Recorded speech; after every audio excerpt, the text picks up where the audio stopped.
باجوہ کے ساتھ مل کر ہمارے خلاف کیا کچھ نہیں کیا. اس وقت DGI تھے جنرل فیض, ان کے ساتھ مل کر کیا کچھ نہیں کیا. میرا خیال ہے بدترین اگر کوئی ظلم برداشت کیے ہیں ہم نے کیے ہیں. اب مجھے بتائیں کہ یہ اس طرح کی جو ہم برداشت دکھ یہ کوئی برداشت کرنے کے قابل ہے؟ کس بات کا تاناج وہ دے رہے ہیں, کس بات کا؟ ہم تو بدترین دکھ سے ہیں.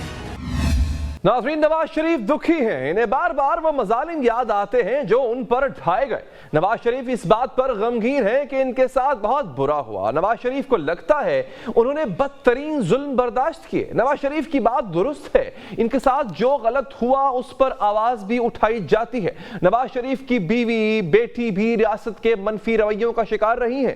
مریم نواز کو جیل میں ڈالا گیا. مریم نواز یہ شکایت بھی کر چکی ہیں کہ جب وہ جیل میں تھیں تو ان کے باتھ روم اور کمرے میں کیمرے لگائے گئے تھے. یہ بات بھی درست ہے کہ کراچی میں مریم نواز کے شوہر کو گرفتار کرنے کے لیے ان کے ہوٹل کے کمرے کا دروازہ تک توڑا گیا. یہ بات بھی درست ہے کہ جنرل مشرف کی جانب سے نواز شریف کی حکومت کا تختہ الٹا گیا تو ان کی اہلیہ کلثوم نواز کو سیاسی جدوجہد سنبھالنا پڑی تھی. اپنے میاں کی رہائی کے لیے کلثوم نواز نے لاہور سے اسلام آباد کی طرف مارچ کرنے کا ارادہ ظاہر کیا تھا. تب جنرل پرویز مشرف کی حکومت نے کلثوم نواز کا راستہ روکنے کے لیے کرین سے ان کی گاڑی ہی اٹھا لی تھی. یہ سب باتیں درست اور تاریخ کا حصہ.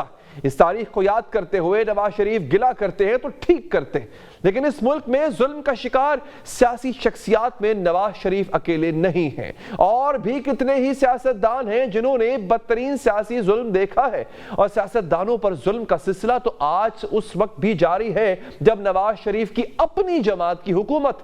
اس سے پہلے جب PDM کا دور تھا تب بھی سیاسی گرفتاریاں اور گمشدگیاں ہوئیں. سیاستدانوں کے گھر والوں کو بھی ہراساں کیا گیا, گھروں میں توڑ پھوڑ کی گئی. کئی سیاستدان اپنی داستان کہتے ہوئے آنسوؤں سے رو پڑے. نواز شریف کو تو پھر ملک سے باہر جانے کی سہولت مل جاتی, حکومت کا تختہ الٹے تو سعودی عرب چلے جاتے, جیل ہو تو برطانیہ چلے جاتے ہیں. لیکن اسی ملک میں ذوالفقار علی بھٹو پھانسی پر جھول گئے. آج خود عدالت بھی مانتی ہے کہ انہیں شفاف سماعت کا موقع تک نہیں دیا گیا تھا. ذوالفقار علی بھٹو کی اہلیہ نصرت بھٹو میدان سیاست میں آئیں تو انہیں بار بار گرفتار کیا گیا. قذافی اسٹیڈیم لاہور میں ان پر لاٹھیاں برسائی گئیں, ان کے سر پر چوٹیں آئیں اور 12 ٹانکے لگے. ذوالفقار علی بھٹو کی بیٹی بے نظیر بھٹو پر مقدمات بنائے گئے اور نواز شریف کے دور میں بنائے گئے. نواز شریف کے دور حکومت میں ہی بے نظیر بھٹو کے شوہر آصف زرداری کے خلاف مقدمات ہوئے. یہ مقدمات بھگتتے بھگتتے آصف زرداری نے 11 سال جیل میں بتا دیے. جیل میں انہیں تشدد کا نشانہ بنایا گیا, ان کی زبان تک کاٹی گئی. جب بے نظیر بھٹو نے اپنے شوہر آصف زرداری سے ملاقات کرنا ہوتی تو آصف زرداری کو کسی دوسری جیل میں منتقل کر دیا جاتا. اپنے بچوں کی انگلیاں تھامے بے نظیر ایک جیل سے دوسری جیل کا چکر کاٹتی رہتی اور پھر ایک روز شہید کر دی جاتی. نواز شریف کے دور میں ہی پیپلز پارٹی کی رہنما شرمیلہ فاروقی کو ان کے والد اور والدہ کے ہمراہ گرفتار کیا گیا. پیپلز پارٹی رہنما شہلا رضا کے خلاف بھی مقدمات درج کیے گئے اور جب انہیں عدالت پیش کیا جاتا تو ان کے ہمراہ لیڈی پولیس بھی نہیں ہوا کرتی تھی. نواز شریف کی اپنی ہی پارٹی کے کتنے سیاستدان ہیں جن پر مشکلات آئیں تو انہوں نے ملک میں رہ کر ہی وہ مشکلات کاٹی. رانا ثناء اللہ پر تشدد کیا گیا, ان پر لوہے کے راڈ برسائے گئے, بلیڈ سے ان کے جسم پر زخم لگائے گئے, ان کے ہاتھ پاؤں باندھ کر ان کی مونچھیں بھویں اور سر کے بال مونڈ دیے گئے.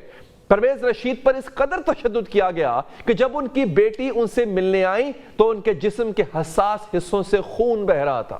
جاوید ہاشمی کو بدترین تشدد کا نشانہ بنایا گیا, ان کا سر دیوار سے ٹکرا گئے, ان کو مار مار کر ان کی کھال ادھیڑ دی گئی. مشاہد اللہ خان پر تشدد کیا گیا, صرف کلاشنکوف لہرانے پر شیخ رشید کو 7 سال قید سنائی گئی. تو نواز شریف صاحب آپ کے ساتھ برا ہوا ہے, اس پر آپ کی شکایت بھی وجہ ہے, لیکن اس سے کہیں زیادہ برا آپ ہی کے ملک میں آپ ہی اس کے ساتھی سیاستدانوں کے ساتھ ہوتا رہا ہے. اور بہت سارے مظالم تو آپ کی حکومت میں آپ کے علم میں لانے کے بعد آپ کی مرضی سے کیے گئے. جو تحریک انصاف کے دور میں آپ کے ساتھ ہوا, کیا وہی کچھ اب تحریک انصاف کے ساتھ نہیں ہو رہا؟ آپ کا غصہ اپنی جگہ بجا, لیکن اس ملک کو نفرت کی آگ میں مزید کتنا جھونکا جا سکتا ہے؟ جو آج آپ کی مخالف سیاسی جماعت کے ساتھ ہو رہا ہے, کیا گارنٹی ہے کہ یہ کچھ دوبارہ آپ کے ساتھ نہیں ہوگا؟ آپ سیاستدان میں, آپ سیاست میں بہت بڑے ہیں, تو اس نفرت کو بھی آپ ہی نے ختم کرنا ہے میاں صاحب. یہ تھا آج کا ایک خبر جس پہ ایک رائے جو ہے وہ آپ بالکل دے سکتے ہیں کامنٹس میں. ناظرین آگے بڑھتے ہیں. نامنتخب امریکی صدر ڈونلڈ ٹرمپ اپنی کامیابی کے فوراً بعد جو ہے ایک الٹی چال چل چکے ہیں, اس پر ہم بات کریں گے آگے چل کے. لیکن اس وقت ہمارے ساتھ موجود ہیں پاکستان مسلم لیگ نواز کے رہنما ناصر بٹ صاحب. بٹ صاحب بہت شکریہ آپ کے قیمتی وقت کا. بٹ صاحب میاں صاحب پہ ظلم ہوئے ہیں, اس میں کوئی شک نہیں ہے, بہت ظلم ہوئے ہیں, لیکن بٹ صاحب کیا اب یہ ظلم کا سلسلہ رک نہیں جانا چاہیے؟ کیونکہ جو کچھ اب ہو رہا ہے وہ بھی تو ظلم نہیں ہے کیا؟ بسم اللہ الرحمن الرحیم. آپ یہ بھول گئے کہ میاں نواز شریف صاحب کو جب وہ جیل میں تھے تو ان کی بیٹی کو ان کے سامنے گرفتار کیا گیا. میں نے یہی بتایا. ابھی مریم نواز شریف کراچی میں تھی تو ان کے جو جس جگہ وہ ٹھہری تھی اس ہوٹل کے رات کو کمرے توڑے گئے اور کیپٹن صفدر صاحب کو اریسٹ کیا گیا. ٹھیک ہے, یہ بھی آپ میرا خیال ہے بھول کے میں آپ کو یاد کرا دوں. بات یہ ہے کہ ہمیں اب سب سیاسی جماعتوں کو اس پیج پہ آ جانا چاہیے کہ ہم نے ملک کی بہتری, پاکستان کی عوام کی بہتری کے لیے سیاسی جماعتوں کو ایک پیج پہ آ جانا چاہیے. لیکن اس طرح کا دیکھیں جب میثاق جمہوریت ہوا تو یہی فیصلہ یہ ہوا تھا کہ سیاسی جماعتیں ایک پیج پہ آ جائیں اور جس کو عوام ووٹ دے وہ 5 سال حکومت کرے, اپوزیشن اپنا کردار ادا کرے, جو اپوزیشن کا حق ہے وہ ضرور اس کو ملنا چاہیے اور جمہوری طریقے سے اپوزیشن اپنا کردار ادا کرے. تو پھر اگلے 5 سال اگر وہ عوام کے لیے جو حکومت میں بیٹھے ہوں گے, کوئی بھی پارٹی ہے, اگر وہ عوام کے لیے کام کریں گے تو دوبارہ اس کو ووٹ دے دیں گے یا اپنی ووٹ سے اس کو ریجیکٹ کر دیں گے. بات یہ ہے کہ یہ جو سلسلہ 2018 سے چلا, جب ایک ایسے بندے کو ملک کا وزیر اعظم بنایا گیا جس کو عوام نے ووٹ نہیں دیا تھا, وہ آر ٹی ایس بند کیا گیا, اس کو چوری کر کے ووٹ چوری کر کے وزیر اعظم مسلط کیا گیا, پھر اس نے جو ملک کے ساتھ کیا, اگر وہ بندہ آج بھی اسی چیز پہ ضد ہے کہ میں نے آرمی چیف سے بات کرنی ہے, میں نے آئی ایس آئی کے سربراہ سے بات کرنی ہے, سیاسی جماعتوں سے میں نے بات نہیں کرنی ہے, میں نے اپوزیشن کا کردار ادا نہیں کرنا ہے. اب جیسے جس طرح کا ماحول پی ٹی آئی بناتی ہے, اب وہ کتنے جلسے جلوس کر چکے ہیں, جب وہ جلسہ جلوس کرتے ہیں توڑ پھوڑ, وہ ایک وزیر اعلیٰ ہے ان کا, وہ آ کے کیا کر کے چلا جاتا ہے. اگر یہ باتیں سمجھ جائیں, میں تو کہتا ہوں کہ اپوزیشن کو جب دعوت دی جاتی ہے تو وہ دیکھیں 26ویں ترمیم پہ کوشش کی گئی کہ ساری سیاسی جماعتوں کو آن بورڈ لیا جائے, کنسنسس سے 26ویں ترمیم جو ہے وہ اس کو. لیکن سر دیکھیں مسئلہ بٹ صاحب مسئلہ ہے مینڈیٹ چوری کا مسئلہ ہے نا. یہاں پہ 2024 کے جو انتخابات ہیں ان پہ ایک سوالیہ نشان ہے. آپ مجھے یہ بتائیں کہ ایک تو 2024 کے سوالیہ نشان کو, انتخابات کے سوالیہ نشان کو نہ ٹریبیونل اب تک حل کر سکا, نہ عدالتیں حل کر سکیں, اور پھر جو زیادتیاں پی ٹی آئی کے لوگوں کے ساتھ ہوئیں, پھر انتخابات میں جو جھول نظر آتا ہے, اس سب کو آپ کی پارٹی کیسے ہضم کر سکتی ہے؟ دیکھیں میں یہی تو کہتا ہوں نا کہ دیکھیں 2024 میں جو الیکشن ہوا, کون سی سیاسی جماعت ہے جو اس کو مان رہی ہے؟ آپ مجھے بتائیں کے پی کے میں آپ کیا سمجھتے ہیں ٹھیک الیکشن ہوا ہے؟ وہاں کا جو وزیر اعلیٰ ہے, وہاں جو حالات ہوئے ہیں آپ کے سامنے ہے. کیا ہے مراد یہ ہے کہ جو کہ ٹیکر آئے تھے جنہوں نے الیکشن کرایا, پھر اگر آپ نے الیکشن کو مانا ہے تو آپ اسمبلی میں بیٹھ گئے تو پھر آپ اپوزیشن کا کردار ادا کریں. الیکشن کمیشن کے جو غلط فیصلے یا الیکشن کمیشن کے بارے میں اچھے ایک نیا کوئی الیکشن کمیشن لانا چاہتے ہیں یا اصلاحات کرنا چاہتے ہیں تو آپ نے حکومت اور اپوزیشن نے بیٹھ کے ہی کرنا ہے نا. کس نے کرنا ہے؟ تو جب اپوزیشن بیٹھے گی نہیں, کسی بات پہ آئے گی نہیں, خالی اس کا کام ہے احتجاج کرنا, چھوڑیں گے نہیں. اگر یہی کام کرتا رہا, عمران خان نے اپنے دور حکومت میں اپوزیشن کے ساتھ بات کرنا گوارا نہیں کیا.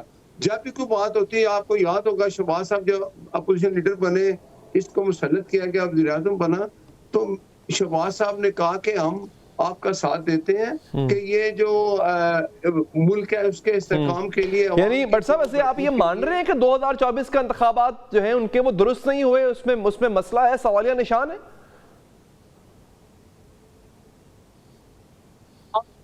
آپ مجھے بتائیں کس جماعت نے یہ کہا ہے کہ الیکشن ٹھیک ہوا ہے؟ تو جنہوں نے الیکشن کرایا جو بات ہوئی آپ مجھے بتائیں نا پھر کیا حل ہے اس کا حل ہے کہ اصلاحات کرے اپوزیشن اور حکومت بیٹھے الیکشن کمیشن کی جو غلطیاں ہیں ان کو درست کرے جو اچھے اصلاحات ہوں کہ جو کہ الیکشن میں جس کو ووٹ دے اس کو ووٹ ملے لیکن جب اپوزیشن بیٹھے ہی نہ اس نے نہ ماننے والی بات کرنی ہے.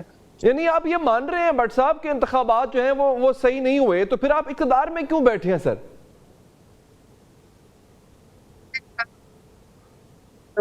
آپ جو کے پی کے کا وزیر اعلیٰ اس سے پوچھیں الیکشن ٹھیک ہوا ہے وہ کہے گا سب سے اچھا الیکشن کے پی کے میں ہوا ہے. ٹھیک ہے مراد یہ ہے کہ الیکشن اگر ٹھیک نہیں ہوا ہے تو اس کا علاج کیا ہے؟ اس کا علاج یہ نا کہ حکومت اور اپوزیشن بیٹھے گی اپوزیشن اپنے تحفظات بتائے حکومت اس کے ساتھ بیٹھے اور جو الیکشن کی اصلاحات ہیں وہ کس سے کرنی ہے؟ اپوزیشن اور حکومت نے بیٹھ کے کرنی ہے. اور اگر آپ یہ راگ لاتے رہے کہ میرا چیف جسٹس آئے گا تو یہ کر دے گا جیسے ثاقب نثار تباہی کر کے چلا گیا آصف سعید کھوسا کر کے چلا گیا میں کہتا ہوں کہ اگر ان لوگوں کا حساب ہو جاتا وہ ایک تھا فیض حمید اس نے کیا کچھ کیا اس ملک کے ساتھ بیٹھ کے جب وہ آئی ایس آئی کا سربراہ تھا وہ اپنی ذمہ داریاں نبھاتا رہا جب وہ ریٹائرڈ ہوا تو اس کے بعد اس نے مزید اپنے ادارے کے خلاف چلنا شروع ہو گیا. تو ایسے لوگوں کا جب تک احتساب نہیں ہوگا اور اس کے لیے بھی اپوزیشن اور حکومت کٹھی بیٹھے گی. میں آج پھر یہ کہتا ہوں اپوزیشن کو اب انہوں نے کہا جی ہم 24 کو آ رہے ہیں بھائی آپ آ جاؤ آپ نے تو ہر روز لیکن بٹ صاحب یہ بتائیں جس طرح زرداری صاحب نے اپنی کٹی زبان بھلا دی خون آلود قمیض بھلا دی لاڑکانہ کے سڑکوں پر آپ نے گھسیٹنا تھا وہ انہوں نے بھلا دیا تو کیا نواز شریف صاحب اپنے غم نہیں بھلا سکتے سر؟ کیا وہ عمران خان کے پاس جا کے ہاتھ بڑھا کے ہاتھ نہیں ملا سکتے؟ آپ کو یاد ہے کہ جب پچھلا الیکشن تھا تو عمران خان ایک وہ گر گیا تھا زخمی ہو گیا تھا تو میاں نواز شریف اپنی جو ان کی کمپین تھی وہ بند کر کے چلے گئے تھے اس کو جا کے ہاسپٹل میں ملے تھے اور وہ جب وہ بنی گالا رہتا تھا اس کے گھر گئے تھے